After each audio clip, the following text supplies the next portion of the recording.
I stared out of the aeroplane window.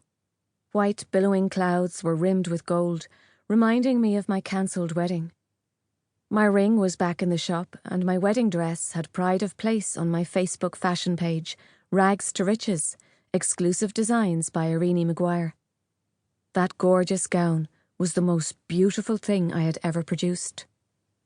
The slinky, Gatsby-influenced dress of heavy white lace over cross-cut silver satin could have come straight out of a silent movie. A scooped off-the-shoulder neckline topped the body-hugging front, while a dangerously low-cut back flowed out into a long cathedral train. As I walked, the dress flowed like liquid mercury.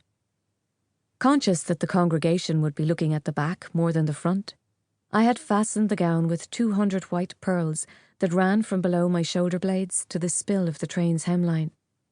I slid my thumb across my fingertips, remembering the blisters and the pain, and with the last few pearls, the blood that I feared would stain my fabulous frock. My wounds had healed, but would my heart?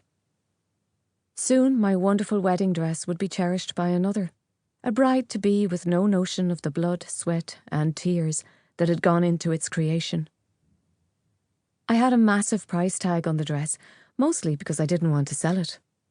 An image of Miss Havisham came to mind, me, an old woman draped in cobwebs, still in my wedding gown, awaiting the man of my dreams.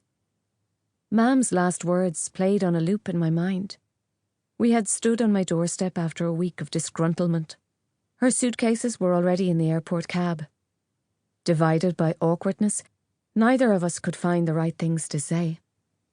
She reached behind her neck and unclasped her little gold crucifix. "I'd like you to have this." She fastened it around my neck. "It's not worth anything, only 9 carat, but it's my confirmation cross from Uncle Peter and Auntie Agnes, and I value it highly." She smiled sadly, then gave me a hug. I recalled the toilet soap scent of her skin, and how badly I didn't want her to go. "I'm very proud of you, Irini." She placed her hand on my cheek for a second. "I've left that piece of pottery for your father to work on. I'm getting nowhere with the symbols, and it'll give him something to do. Make sure he doesn't lose it, will you?" I nodded. "I wish you could stay. There's so many things I want to ask you, but we never seem able to talk. I'm sorry I've been, well, you know." "It's been a difficult week for us all. Let's put it behind us, and when I come back, we can start afresh." She was coming back? My heart lifted. We would have another chance to sort things out. I would be nicer. Before I could stop myself, I took her in my arms and squeezed hard. "I'm so glad you're coming back. Honestly, I wanted it to work so badly. I'm truly sorry, Mum." She stepped out of my embrace, took me by the shoulders and sighed. The tomato soup we had for lunch still fresh on her breath. Her green eyes, sad for a moment, reflected my own heartbreak. "Nothing to be sorry about. It's not your fault, Irini. I'm the one who should apologise, landing on you the way we did. I wish with all my heart things had been different, but I can't help who I am. It's impossible for me to fall into the devoted wife and parent role after all these years. There are reasons, things I have to put right, and I can't explain them yet, but I will soon." She bit her lip, glanced at the sky, and I sensed she was calling on God for guidance. "I tell you, Irini, but part of me is just too ashamed. It's like a penance. I'll put these things right once and for all, then I'll explain everything. I know it's hard, but I respect you and your father enough not to pretend."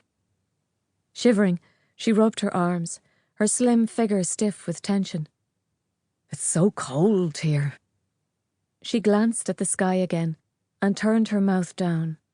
Yet I sensed her deep excitement at returning to Greece. "I do love you, Irini. You must always believe that because it's the truth. I know I haven't been much of a mother."